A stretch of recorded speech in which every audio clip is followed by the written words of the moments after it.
ਵਾਹਿਗੁਰੂ ਜੀ ਕਾ ਖਾਲਸਾ ਵਾਹਿਗੁਰੂ ਜੀ ਕੀ ਫਤਿਹ। ਮੈਂ ਤੁਹਾਡੀ ਹੋਸਟ ਨੀਲਮ ਕੌਰ ਤੇ ਮੈਂ ਟੀਵੀ 84 ਦੇ ਸਾਰੇ ਦਰਸ਼ਕਾਂ ਦਾ ਹਾਰਦਿਕ ਸਵਾਗਤ ਕਰਦੀ ਹਾਂ ਪ੍ਰੋਗਰਾਮ ਸੱਚੋ ਸੱਚ ਵਿੱਚ। ਰੋਜ਼ਾਨਾ ਦੀ ਤਰ੍ਹਾਂ ਤੁਹਾਡੇ ਤੇ ਸਾਡੇ ਹਰਮਨ ਪਿਆਰੇ ਡਾਕਟਰ ਅਮਰਜੀਤ ਸਿੰਘ ਮੇਰੇ ਨਾਲ ਬੈਠੇ ਹੋਏ ਨੇ। ਆਓ ਨਾਲ ਮਿਲ ਕੇ ਪ੍ਰੋਗਰਾਮ ਸ਼ੁਰੂ ਕਰਦੇ ਹਾਂ। ਜੀ ਡਾਕਟਰ ਸਾਹਿਬ, welcome to our show. Thank you so much. ਜੀ ਡਾਕਟਰ ਸਾਹਿਬ, ਅੱਜ 29 ਅਕਤੂਬਰ 2014 14 ਕੱਤਕ ਨਾਨਕਸ਼ਾਹੀ ਸੰਮਤ 546 ਦਾ ਦਿਨ ਹੈ ਤੇ ਹੁਣ ਅਸੀਂ ਆਪਣੇ ਪ੍ਰੋਗਰਾਮ ਦੀ ਸ਼ੁਰੂਆਤ ਕਰਾਂਗੇ ਅੱਜ ਦੇ ਕਿਸੇ ਅਹਿਮ ਮੁੱਦੇ ਨਾਲ। ਤੇ ਡਾਕਟਰ ਸਾਹਿਬ, ਕੀ ਹੈ ਅੱਜ ਦਾ ਅਹਿਮ ਮੁੱਦਾ? ਦੇਖੋ, ਜਿਉਂ ਹੀ ਅਕਤੂਬਰ ਦੀਆਂ ਇਹ ਅਖੀਰਲੀਆਂ ਤਰੀਕਾਂ ਸ਼ੁਰੂ ਹੁੰਦੀਆਂ ਨੇ, ਇੱਕ ਪਾਸੇ ਤੁਸੀਂ ਨਿਊਯਾਰਕ 'ਚ ਬਾਕੀ ਥਾਵਾਂ 'ਤੇ ਦੇਖ ਰਹੇ ਹੋ ਪੀਲੇ ਰੰਗ ਦੇ ਪੰਪਕਿਨ, ਹੈਲੋਵੀਨ ਦੀਆਂ ਤਿਆਰੀਆਂ, ਅਲੱਗ-ਅਲੱਗ ਕਾਸਟਿਊਮ ਦੁਕਾਨਾਂ 'ਤੇ ਮਿਲ ਰਹੇ ਨੇ ਜੀ। ਬੱਚੇ ਜਿਹੜੇ ਨੇ ਪੇਰੈਂਟਸ ਨਾਲ ਡਿਸਕਸ ਕਰ ਰਹੇ ਨੇ ਵੀ 31 ਅਕਤੂਬਰ ਨੂੰ ਉਹਨਾਂ ਨੇ ਕੀ ਕਾਸਟਿਊਮ ਪਾਉਣਾ, ਔਰ ਹੈਲੋਵੀਨ 4 ਚਫੇਰੇ ਜਿਹੜਾ ਹੈ ਉਸ ਦਾ ਸ਼ੋਰੋਗੁਲ ਹੁੰਦਾ ਜੀ। ਪਰ ਸਾਡੇ ਲਈ ਜਦੋਂ ਇਹ 31 ਅਕਤੂਬਰ ਔਰ ਉਸ ਤੋਂ ਬਾਅਦ 1 ਨਵੰਬਰ ਦੀ ਸ਼ੁਰੂਆਤ ਹੁੰਦੀ ਹੈ ਤੇ 31 ਅਕਤੂਬਰ ਜਿਵੇਂ ਕਦੇ ਇਹ ਭਾਰਤੀ ਹਕੂਮਤ ਦੇ ਹੀ ਦੁਮਛੱਲੇ ਖੁਸ਼ਵੰਤ ਸਿੰਘ ਨੇ ਲਿਖਿਆ ਸੀ ਕਿ ਵੀ 31 ਅਕਤੂਬਰ ਕਿਉਂਕਿ ਹੈਲੋਵੀਨ ਦਾ ਸੰਬੰਧ ਆਲ ਵਿਚਿਸ ਡੇ ਨਾਲ ਹੈ ਜੀ। ਇਹ ਭੂਤਾਂ ਦਾ ਦਿਨ ਕਰਕੇ ਜਾਣਿਆ ਜਾਂਦਾ ਸੀ। ਯੂਰਪ ਦੇ ਵਿੱਚ ਵੀ ਈਵਲ ਸਪਿਰਿਟਸ ਦੀ ਗੱਲ ਹੁੰਦੀ ਸੀ ਔਰ ਕਿਵੇਂ ਫਿਰ ਹੌਲੀ ਹੌਲੀ ਇਸ ਨੂੰ ਇੱਕ ਕਲਚਰਲ ਇੰਜੋਇਮੈਂਟ ਦੇ ਵਿੱਚ ਇਹਨਾਂ ਨੇ ਕਨਵਰਟ ਕਰ ਦਿੱਤਾ। ਪਰ ਉਸ ਦਿਨ ਜਿਹੜੇ ਬਹੁਤ ਸਾਰੇ ਕੋਸਟਿਊਮ, ਡਰਾਉਣੇ, ਭੂਤ ਭੂਤਨੀਆਂ ਇਸ ਕਿਸਮ ਦੇ ਬਣ ਕੇ, ਘੋਸਟ ਬਣ ਕੇ ਜਿਹੜਾ ਉਹ ਦਿਖਾਉਂਦੇ ਨੇ ਜੀ। ਤੇ ਸਾਡੇ ਲਈ ਜਿਹੜਾ ਇਹਨਾਂ ਦੇ ਤਾਂ ਭੂਤ 31 ਅਕਤੂਬਰ ਨੂੰ ਨਿਕਲ ਗਏ ਉਸ ਕਲਚਰਲ ਡੇ ਦੇ ਹਵਾਲੇ ਨਾਲ ਜੀ। ਪਰ ਜਿਹੜੀ ਭੂਤਣੀ ਜਿਹੜੀ ਹੈ ਜਿਹਨੇ ਜੂਨ 84 ਦਾ ਜਿਹੜਾ ਘੱਲੂਘਾਰਾ ਵਰਤਾਇਆ ਸੀ, 31 ਅਕਤੂਬਰ ਦਾ ਦਿਨ ਬਿਲਕੁਲ ਹੈਲੋਵੀਨ ਦੇ ਨਾਲ ਫਿੱਟ ਹੁੰਦਾ ਹੈ। ਜਿੱਦਣ ਕਿ ਸ਼ਹੀਦ ਬੇਅੰਤ ਸਿੰਘ, ਸ਼ਹੀਦ ਸਤਵੰਤ ਸਿੰਘ, ਸ਼ਹੀਦ ਕੇਰ ਸਿੰਘ ਨੇ ਉਸ ਬਿਗੇਸਟ ਵਿਚ ਨੂੰ, ਜੋ ਸਭ ਤੋਂ ਵੱਡੀ ਭੂਤਣੀ ਨੂੰ ਜਿਹੜਾ ਉਹ ਪਾਰ ਬੁਲਾ ਕੇ ਜਿਹੜਾ ਕੌਮ ਦਾ ਜੂਨ 84 ਦੇ ਘੱਲੂਘਾਰੇ ਦਾ ਇਨਸਾਫ ਲਿਆ ਸੀ। ਉਸ ਬਾਰੇ ਗੱਲਬਾਤ ਅਸੀਂ ਕੱਲ ਕਰਾਂਗੇ ਜਦੋਂ ਕਿ ਅਸੀਂ ਸ਼ਹੀਦ ਬੇਅੰਤ ਸਿੰਘ, ਸ਼ਹੀਦ ਸਤਵੰਤ ਸਿੰਘ ਦੇ ਇਸ ਮਹਾਨ ਕਾਰਨਾਮੇ ਦਾ ਹਿਸਟੋਰੀਕਲ ਪਰਸਪੈਕਟਿਵ, ਇੰਟਰਨੈਸ਼ਨਲ ਪਰਸਪੈਕਟਿਵ ਔਰ ਭਵਿੱਖ ਨੂੰ ਉਹਨੇ ਕਿਵੇਂ ਪ੍ਰਭਾਵਿਤ ਕੀਤਾ, ਇਸ ਬਾਰੇ ਗੱਲਬਾਤ ਕਰਾਂਗੇ। ਪਰ ਕਿਉਂਕਿ 31 ਅਕਤੂਬਰ ਦੇ ਇਸ ਵਾਕਿਆ ਤੋਂ ਇੱਕਦਮ ਬਾਅਦ ਜਿਸ ਤਰੀਕੇ ਨਾਲ ਸਿੱਖ ਨਸਲਕੁਸ਼ੀ ਭਾਰਤ ਭਰ ਦੇ ਵਿੱਚ ਕੀਤੀ ਗਈ, ਰਾਜਧਾਨੀ ਦਿੱਲੀ ਦੇ ਵਿੱਚ ਹਜ਼ਾਰਾਂ ਸਿੱਖ ਮਾਰੇ ਗਏ, ਕਾਨਪੁਰ, ਬੋਕਾਰੋ, ਭਾਰਤ ਦੇ ਬਹੁਤ ਸਾਰੇ ਸੂਬਿਆਂ 'ਚ, ਉਸ ਬਾਰੇ ਵੀ ਅੱਜਕੱਲ੍ਹ ਸਾਡਾ ਪਿਛਲੇ 2-3 ਦਿਨ ਤੋਂ ਹੀ ਸਪੈਸ਼ਲ ਫੀਚਰ ਪ੍ਰੋਗਰਾਮ ਚੱਲ ਰਿਹਾ ਹੈ ਟੀਵੀ 84 ਨਿਊਜ਼ ਤੇ। ਅੱਡ-ਅੱਡ ਸ਼ਖਸੀਅਤਾਂ ਨਾਲ ਉਹ ਇਸ ਮੁੱਦੇ ਦੇ ਉੱਤੇ ਗੱਲਬਾਤ ਹੋ ਰਹੀ ਹੈ। ਸੋ ਕਿਉਂਕਿ ਇਹ ਜਿਹੜਾ ਸਾਲ ਹੈ ਜਿੱਥੇ ਸ਼ਹੀਦ ਬੇਅੰਤ ਸਿੰਘ ਦੀ ਸ਼ਹੀਦੀ ਦੀ 30ਵੀਂ ਵਰ੍ਹੇਗੰਢ ਹੈ 31 ਅਕਤੂਬਰ, ਉੱਥੇ ਇਹ ਨਸਲਕੁਸ਼ੀ ਦੀ ਵੀ 30ਵੀਂ ਦੁਖਦ ਯਾਦ ਹੈ। ਔਰ ਜਿੱਥੇ ਅਸੀਂ ਕੱਲ ਜ਼ਿਕਰ ਕੀਤਾ ਸੀ ਕਿ ਕਿਵੇਂ ਸਿਕਸ ਫॉर ਜਸਟਿਸ ਨੇ ਅਮਿਤਾਭ ਬੱਚਨ ਦੇ ਖਿਲਾਫ ਲਾਸ ਏਂਜਲਸ ਦੀ ਅਦਾਲਤ 'ਚੋਂ ਸੰਮਨ ਜਾਰੀ ਕਰਵਾਏ ਨੇ, ਬਹੁਤ ਸਾਰੀਆਂ ਥਾਵਾਂ ਦੇ ਉੱਤੇ ਇਸ ਦਿਨ ਨਾਲ ਸੰਬੰਧਿਤ ਪ੍ਰੋਗਰਾਮ ਉਲੀਕੇ ਗਏ ਨੇ, ਕਿਤੇ ਕੈਂਡਲ ਲਾਈਟ ਵਿਜਲ ਨੇ, ਕਿਤੇ ਸੈਮੀਨਾਰ ਹੋ ਰਹੇ ਨੇ। ਪੰਜਾਬ ਦੇ ਵਿੱਚ 1 ਨਵੰਬਰ ਨੂੰ ਪੰਜਾਬ ਬੰਦ ਦਾ ਸੱਦਾ ਹੈ, 3 ਨਵੰਬਰ ਨੂੰ ਸ਼੍ਰੀ ਅਕਾਲ ਤਖਤ ਸਾਹਿਬ ਤੋਂ ਦਿੱਲੀ UN ਤੱਕ ਮਾਰਚ ਦੀ ਗੱਲ ਹੈ। ਔਰ ਇੱਥੇ ਯੂਨਾਈਟਿਡ ਨੇਸ਼ਨਸ ਦੇ ਬਾਹਰ ਇੱਕ ਵੱਡਾ ਇਕੱਠ ਸਿਕਸ ਫॉर ਜਸਟਿਸ ਨੇ ਜਿਹੜਾ 30ਵੀਂ ਇਸ ਦੁਖਦ ਯਾਦ ਨੂੰ ਸਮਰਪਿਤ ਔਰ ਕਿਵੇਂ ਅਗਲੇ ਕਦਮ ਬਾਦਸ਼ਾਹਤ ਵੱਲ ਤੋਰਨੇ ਨੇ, ਸੋਵਰਨਿਟੀ ਵੱਲ, ਉਸ ਸੰਬੰਧੀ ਇਕੱਠ ਰੱਖਿਆ ਹੋਇਆ ਹੈ। ਚੰਗੀ ਗੱਲ ਹੈ ਕਿ ਇਸ ਮੌਕੇ ਦੇ ਉੱਤੇ 30ਵੀਂ ਵਰ੍ਹੇਗੰਢ ਦੇ ਮੌਕੇ ਤੇ ਹਿਊਮਨ ਰਾਈਟਸ ਵਾਚ, ਜਿਹੜੀ ਕਿ ਇੱਕ ਐਮਨੈਸਟੀ ਇੰਟਰਨੈਸ਼ਨਲ ਤੋਂ ਬਾਅਦ ਬੜੀ ਕ੍ਰੈਡੀਬਲ ਮਨੁੱਖੀ ਹੱਕਾਂ ਦੀ ਲੰਬਰਦਾਰ ਆਰਗੇਨਾਈਜੇਸ਼ਨ ਹੈ, ਉਹਨਾਂ ਦੀ ਵੀ ਸਟੇਟਮੈਂਟ ਅੱਜ ਹੀ ਮੀਡੀਆ ਦੇ ਵਿੱਚ ਆਈ ਹੈ ਇਸ ਮੌਕੇ ਦੇ ਉੱਤੇ।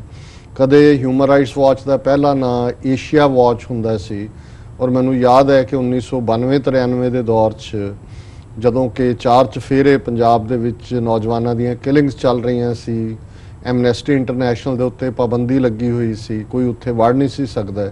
ਔਰ ਉਦੋਂ ਜਿਹੜੇ ਇਹ 2 ਆਰਗੇਨਾਈਜੇਸ਼ਨਸ ਜਿਨ੍ਹਾਂ ਦਾ ਸਾਡੇ ਨਾਲ ਸੰਪਰਕ ਹੋਇਆ, ਮੈਂ ਕੈਲੀਫੋਰਨੀਆ ਬੇਸਡ ਹੁੰਦਾ ਸੀ ਜੀ, ਇੱਕ ਫਿਜ਼ੀਸ਼ੀਅਨਸ ਫਾਰ ਹਿਊਮਨ ਰਾਈਟਸ, ਉਹਨਾਂ ਦੇ ਡਾਕਟਰ ਵਿੰਸ ਐਕੋਪੀਨੋ, ਔਰ ਇਸ ਜਿਹੜਾ ਹਿਊਮਨ ਰਾਈਟਸ ਵਾਚ ਦੀ ਪਹਿਲੀ ਆਰਗੇਨਾਈਜੇਸ਼ਨ ਸੀ ਜਿਹੜਾ ਉਹਨਾਂ ਦੀ ਸ਼ਾਇਦ ਬੀਬੀ ਪੈਟਰੀਸ਼ਾ ਉਹਦਾ ਨਾਂ ਸੀ, ਉਹਨਾਂ ਦੇ ਰਾਹੀਂ ਅਸੀਂ ਇੱਕ ਮਿਸ਼ਨ ਪੰਜਾਬ ਦੇ ਵਿੱਚ ਭੇਜਿਆ ਜਿਹੜਾ ਕਿ ਇੱਕ ਟੂਰਿਸਟ ਦੇ ਤੌਰ ਤੇ ਗਏ ਔਰ ਉਹਨਾਂ ਨੇ ਉੱਥੋਂ ਜਿਹੜੀ ਰਿਪੋਰਟ ਕੱਢੀ, ਬਾਅਦ 'ਚ ਉਸ ਰਿਪੋਰਟ ਨੇ ਹਜ਼ਾਰਾਂ ਸਿੱਖ ਨੌਜਵਾਨਾਂ ਨੂੰ ਅਸਾਈਲਮ ਦਿਵਾਉਣ 'ਚ ਵੀ ਮਦਦ ਕੀਤੀ ਔਰ ਹਿਸਟੋਰੀਕਲ ਉਹ ਰੈਕਰਡ ਹੈ।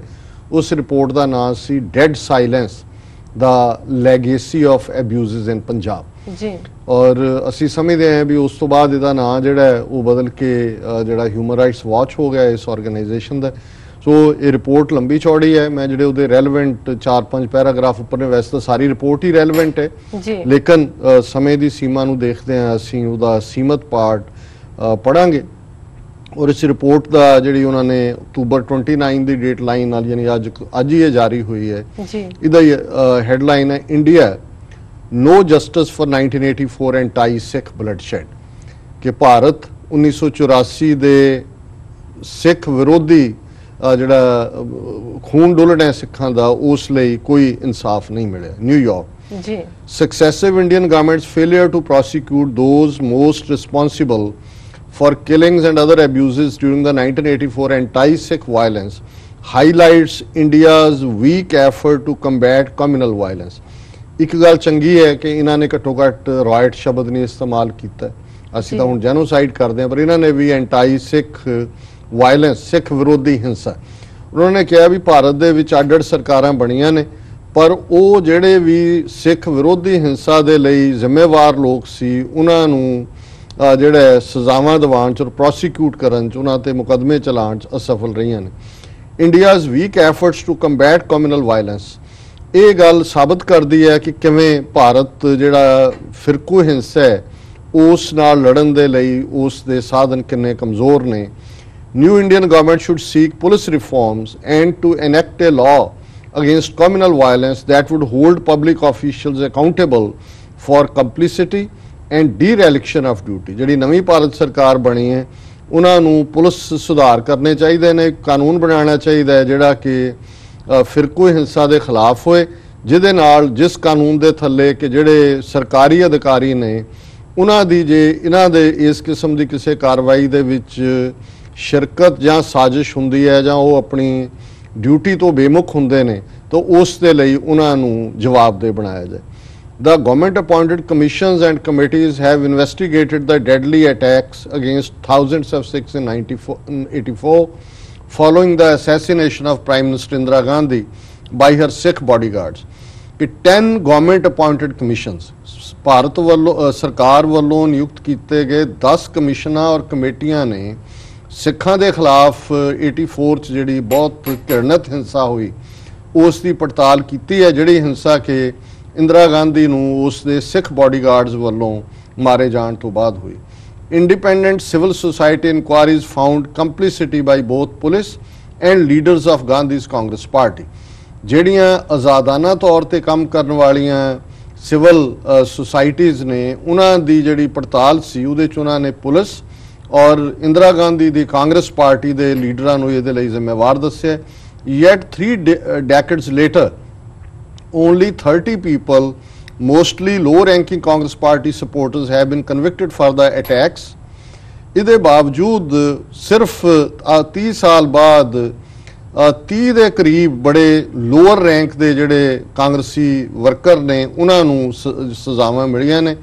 That resulted in the thousands of deaths and injuries। ਹਾਲਾਂਕਿ ਹਜ਼ਾਰਾਂ ਲੋਕ ਮਾਰੇ ਗਏ ਔਰ ਜ਼ਖਮੀ ਹੋਏ।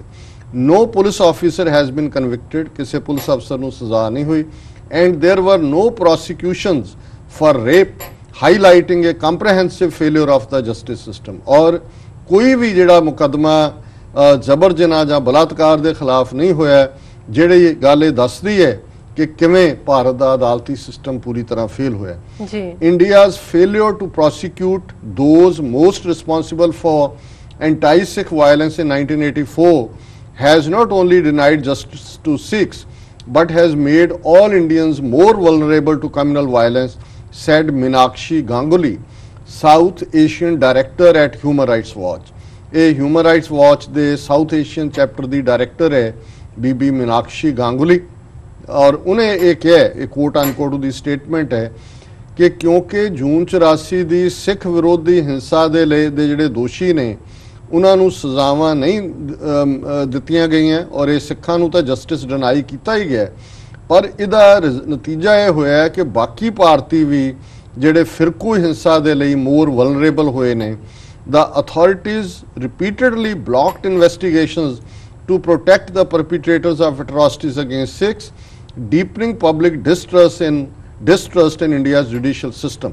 ਜਿਹੜੇ ਅਧਿਕਾਰੀ ਸੀ ਉਹਨਾਂ ਨੇ ਬਾਰ-ਬਾਰ ਜਿਹੜਾ ਇਨਵੈਸਟੀਗੇਸ਼ਨ ਦੇ ਵਿੱਚ ਰੁਕਾਵਟ ਪਾਈ ਔਰ ਇਸ ਦਾ ਨਤੀਜਾ ਸੀ ਕਿ ਜਿਹੜੇ ਸਿੱਖਾਂ ਦੇ ਖਿਲਾਫ ਹਿੰਸਾ ਕਰਨ ਵਾਲੇ ਸੀ ਉਹਨਾਂ ਨੂੰ ਸਜ਼ਾਵਾਂ ਨਹੀਂ ਮਿਲੀਆਂ ਔਰ ਇਸ ਦੇ ਨਾਲ ਜਿਹੜਾ ਭਾਰਤ ਦਾ ਅਦਾਲਤੀ ਸਿਸਟਮ ਹੈ ਉਸ ਬਾਰੇ ਮੁਕੰਮਲ ਬੇਇਤਬਾਰੀ ਬਣੀ।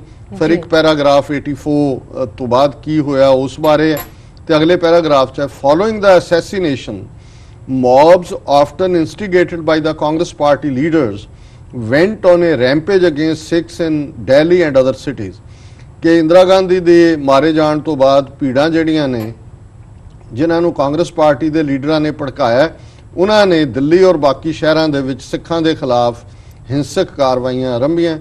Over 3 days at least 2,733 Sikhs were killed, their property looted and destroyed। ਤਿੰਨਾਂ ਦਿਨਾਂ ਦੇ ਵਿੱਚ 2733 ਸਿੱਖਾਂ ਨੂੰ ਮਾਰਿਆ ਗਿਆ, ਉਹਨਾਂ ਦੀ ਜਾਇਦਾਦ ਲੁੱਟੀ ਗਈ ਔਰ ਤਬਾਹ ਕੀਤੀ ਗਈ। ਮੈਨੀ ਵਿਮਨ ਵਰ ਰੇਪਡ ਇਨ ਦਾ ਕੈਪੀਟਲ, ਬਹੁਤ ਸਾਰੀਆਂ ਔਰਤਾਂ, ਜਦੋਂ ਮੈਨੀ ਕਿਹਾ ਜਾਂਦਾ ਹੈ ਇਹਦਾ ਮਤਲਬ ਹੰਡਰਡਸ ਹੁੰਦਾ ਹੈ, ਡਜ਼ਨਸ ਨਹੀਂ ਹੁੰਦਾ। ਮੈਨੀ ਵਿਮਨ ਵਰ ਰੇਪਡ ਇਨ ਦਾ ਕੈਪੀਟਲ, ਇਕੱਲੀ ਅਜੇ ਰਾਜਧਾਨੀ ਦੀ ਗੱਲ ਜਿਹੜੀ ਫਿਗਰ ਵੀ ਹੈ ਇਹ ਦਿੱਲੀ ਦੀ ਹੈ, ਬਾਕੀ ਥਾਵਾਂ ਦੀ ਇਹਨਾਂ ਨੇ ਫਿਗਰ ਨਹੀਂ ਦਿੱਤੀ ਹੈ। ਮੈਨੀ ਵਿਮਨ ਵਰ ਰੇਪਡ ਇਨ ਦਾ ਕੈਪੀਟਲ, ਬਹੁਤ ਸਾਰੀਆਂ ਔਰਤਾਂ ਦੇ ਨਾਲ ਦਿੱਲੀ ਦੇ ਰਾਜਧਾਨੀ ਦੇ ਵਿੱਚ ਜਬਰ ਜਨਾਹ ਹੋਇਆ। Hundreds of Sikhs were killed elsewhere in the country, ਇੱਥੇ ਥਾਊਜ਼ੈਂਡਸ ਦੀ ਗੱਲ ਹੈ ਦਿੱਲੀ 'ਚ। ਹੁਣ ਉਹਨੇ ਕਿਹਾ ਵੀ ਬਾਕੀ ਭਾਰਤ ਦੇ ਸ਼ਹਿਰਾਂ 'ਚ ਵੀ ਸੈਂਕੜਿਆਂ ਸਿੱਖ ਜਿਹੜੇ ਨੇ ਮਾਰੇ ਗਏ।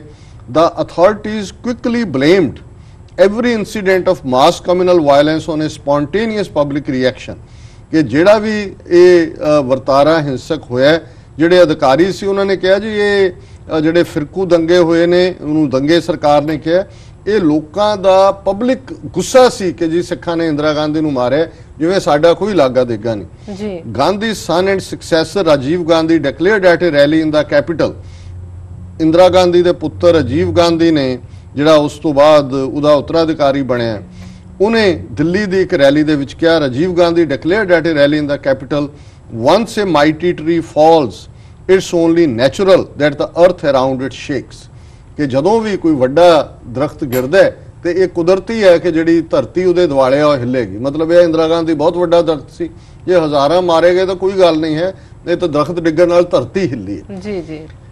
Many victims, witnesses and perpetrators have since died, making hopes for justice and accountability more remote with every passing year। ਉਸ ਤੋਂ ਬਾਅਦ ਬਹੁਤ ਸਾਰੇ ਜਿਹੜੇ ਵਿਕਟਮ ਸੀ ਜਿਨ੍ਹਾਂ ਦੇ ਨਾਲ ਇਹ ਕੁਝ ਵਾਪਰਿਆ, ਗਵਾਹ ਸੀ ਔਰ ਜਿਹੜੇ ਈਵਨ ਜ਼ੁਲਮ ਕਰਨ ਵਾਲੇ ਸੀ ਉਹ ਮਰ ਚੁੱਕੇ ਨੇ। ਇਸ ਲਈ ਜਿਹੜੀ ਜਸਟਿਸ ਦੇ ਲਈ ਆਸ ਹੈ ਜਾਂ ਜਵਾਬਦੇਹ ਬਣਾਇਆ ਜਾਣਾ ਉਹ ਹਰ ਸਾਲ ਬੀਤਣ ਤੋਂ ਬਾਅਦ ਉਸ ਦੀਆਂ ਸੰਭਾਵਨਾਵਾਂ ਘਟਦੀਆਂ ਜਾ ਰਹੀਆਂ ਨੇ। Many legal cases collapsed after powerful suspects allegedly threatened or intimidated ਵਿਟਨੈਸਿਸ। ਬਹੁਤ ਸਾਰੇ ਕਾਨੂੰਨੀ ਕੇਸ ਇਸ ਲਈ ਕਾਮਯਾਬ ਨਹੀਂ ਹੋਏ ਕਿ ਜਿਹੜੇ ਜ਼ੁਲਮ ਕਰਨ ਵਾਲੇ ਤਾਕਤਵਰ ਲੋਕ ਸੀ ਉਹਨਾਂ ਨੇ ਗਵਾਹਾਂ ਨੂੰ ਡਰਾਇਆ ਧਮਕਾਇਆ ਜਾਂ ਉਹਨਾਂ ਦੇ ਉੱਤੇ ਪ੍ਰਭਾਵ ਪਾਇਆ। In other cases poor investigation and tampering of evidence by the police led to acquittals of the accused. ਜੀ ਦੂਸਰੇ ਕੇਸਾਂ 'ਚ ਕਿਉਂਕਿ ਪੜਤਾਲ ਪ੍ਰੋਪਰ ਨਹੀਂ ਹੋਈ ਔਰ ਈਵਨ ਜਿਹੜੀ ਐਵੀਡੈਂਸ ਸੀ, ਜਿਹੜੀ ਗਵਾਹੀਆਂ ਸੀ ਜਾਂ ਸਬੂਤ ਸਨ, ਉਹਨਾਂ ਦੇ ਨਾਲ ਵੀ ਛੇੜਛਾੜ ਕੀਤੀ ਗਈ ਪੁਲਿਸ ਵੱਲੋਂ। ਇਸ ਦਾ ਨਤੀਜਾ ਸੀ ਕਿ ਬਹੁਤ ਸਾਰੇ ਜਿਹੜੇ ਦੋਸ਼ੀ ਨੇ ਉਹਨਾਂ ਨੂੰ ਸਜ਼ਾਵਾਂ ਨਹੀਂ ਹੋਈਆਂ। ਹੁਣ ਉਹਨਾਂ ਨੇ ਜਿਹੜਾ ਕੁਝ ਸੁਝਾਅ ਦਿੱਤੇ ਨੇ। To address the 1984 abuses and continuing problems of communal violence, Human Rights Watch urges the authorities in India to 1984 ਦੀ ਜਿਹੜੀ ਸਿੱਖ ਵਿਰੋਧੀ ਹਿੰਸਾ ਹੈ ਔਰ ਜਿਹੜੀ ਅੱਜ ਵੀ ਭਾਰਤ ਦੇ ਵਿੱਚ ਲਗਾਤਾਰਤਾ ਨਾਲ ਫਿਰਕੂ ਹਿੰਸਾ ਚੱਲ ਰਹੀ ਹੈ ਉਸ ਨੂੰ ਭਵਿੱਖ ਦੇ ਵਿੱਚ ਰੋਕਣ ਦੇ ਲਈ ਹਿਊਮਨ ਰਾਈਟਸ ਵਾਚ ਭਾਰਤ ਦੇ ਅਧਿਕਾਰੀਆਂ ਨੂੰ ਇਹ ਸੁਝਾਅ ਦਿੰਦੀ ਹੈ।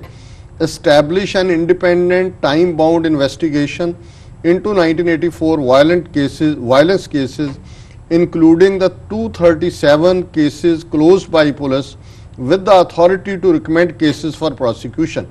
कि एक समाबद्ध इंडिपेंडेंट आज़ादाना जिहड़ी है पड़ताल 1984 दी सिख विरोधी हिंसा दे लई जिहड़ी है वो कीती जाए ਉਹਦੇ 'ਚ ਉਹ 237 ਕੇਸ ਵੀ ਸ਼ਾਮਲ ਕੀਤੇ ਜਾਣ ਜਿਹੜੀਆਂ ਫਾਈਲਾਂ ਪੁਲਿਸ ਨੇ ਬੰਦ ਕਰ ਦਿੱਤੀਆਂ ਨੇ ਔਰ ਉਸ ਪੜਤਾਲੀਆ ਕਮੇਟੀ ਦੇ ਕੋਲ ਇਹ ਅਧਿਕਾਰ ਹੋਏ ਕਿ ਉਹ ਉਹਨਾਂ ਦੇ ਖਿਲਾਫ ਪ੍ਰੋਸੀਕਿਊਸ਼ਨ ਦੇ ਜਿਹੜੇ ਆ ਆਰਡਰ ਦੇ ਸਕੇ।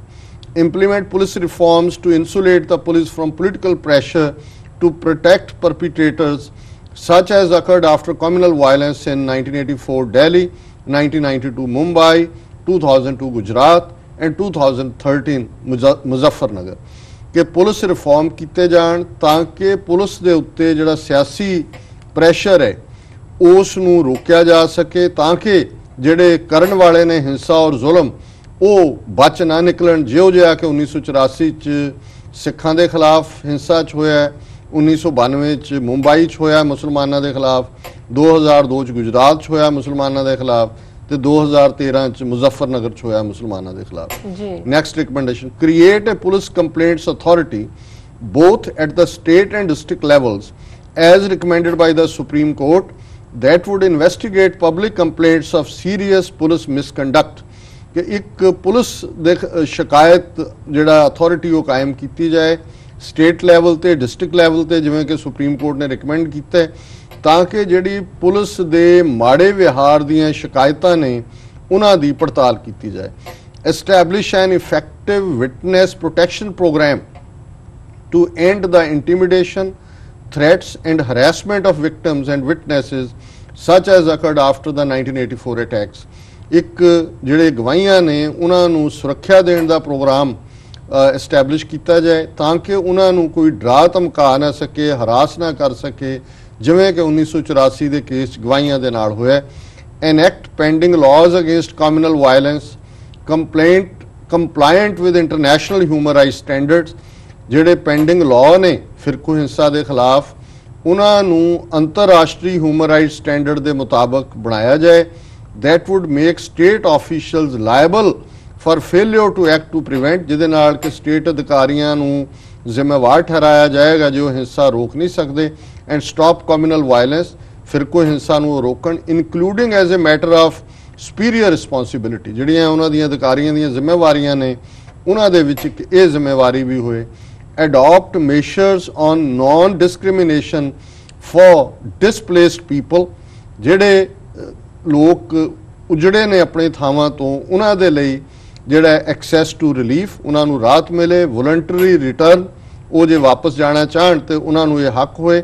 And ਰੀਸੈਟਲਮੈਂਟ in line with the United nations guiding principal, ਜੇ ਉੱਥੇ ਨਹੀਂ ਜਾਣਾ ਚਾਹੁੰਦੇ ਉਹਨਾਂ ਦੀ ਯੂਨਾਈਟਿਡ ਨੇਸ਼ਨਸ ਗਾਈਡਿੰਗ ਪ੍ਰਿੰਸੀਪਲ ਜਿਹੜੇ ਇੰਟਰਨਲ ਡਿਸਪਲੇਸਮੈਂਟ ਦੇ ਨੇ ਉਹਨਾਂ ਦੇ ਆਧਾਰ ਤੇ ਉਹਨਾਂ ਨੂੰ ਹੱਕ ਦਿੱਤਾ ਜਾਏ ਕਿ ਉਹ ਜਿੱਥੇ ਵੀ ਸੈਟਲ ਹੋਣਾ ਚਾਹਣ ਉਹਨਾਂ ਨੂੰ ਉਹਦੇ ਲਈ ਜਿਹੜੀ ਹੈ ਉਹ ਸਹੂਲਤ ਦਿੱਤੀ ਜਾਏ। And on the right to address in line with the UN basic principles and guidelines on remedy and reparation, ਕਿ ਜਿਹੜਾ UN ਦੀਆਂ ਗਾਈਡਲਾਈਨਸ ਨੇ ਕਿ ਉਹਨਾਂ ਨੂੰ ਮੁਆਵਜ਼ੇ ਦਿੱਤੇ ਜਾਣ, ਇੰਟਰਨਲੀ ਡਿਸਪਲੇਸਡ ਪਰਸਨਸ ਨੂੰ ਜਿਵੇਂ ਸੈਟਲ ਹੋਣ ਦਾ ਹੱਕ ਹੁੰਦਾ ਉਹ ਦਿੱਤਾ ਜਾਏ।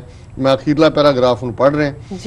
30 years since the horrific massacre, communal violence still breaks out in India, raising the same concerns about accountability।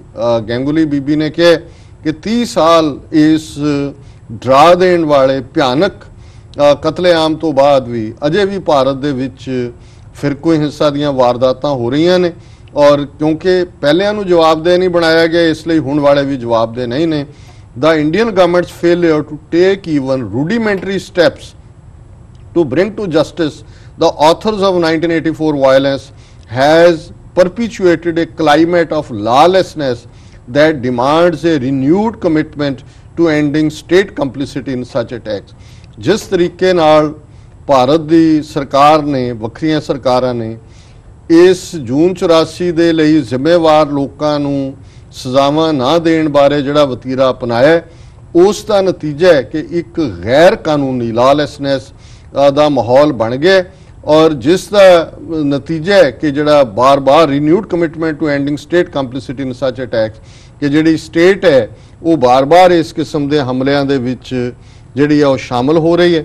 ਔਰ ਇਸ ਤੋਂ ਬਾਅਦ ਵੀ ਆਲਮੋਸਟ 2 ਪੇਜ ਹੋਰ ਨੇ ਜਿਹੜੇ ਕਿ ਪੂਰੀ ਘਟਨਾ ਵੇਰਵੇ ਦਿੱਤੇ ਨੇ ਜਿਨ੍ਹਾਂ 'ਚ ਬੀਬੀ ਜਗਦੀਸ਼ ਕੌਰ ਦੇ ਨਾਲ ਇੰਟਰਵਿਊ ਹੈ, ਹੋਰ ਜਿਹੜੇ ਉਹ ਪੀੜਤ ਨੇ ਜੂਨ 84 ਦੇ ਪਰ ਇਹੀ ਮੇਨ ਉਹਨਾਂ ਦੀ ਸਟੇਟਮੈਂਟ ਪਲੱਸ ਰਿਕਮੈਂਡੇਸ਼ਨਸ ਨੇ।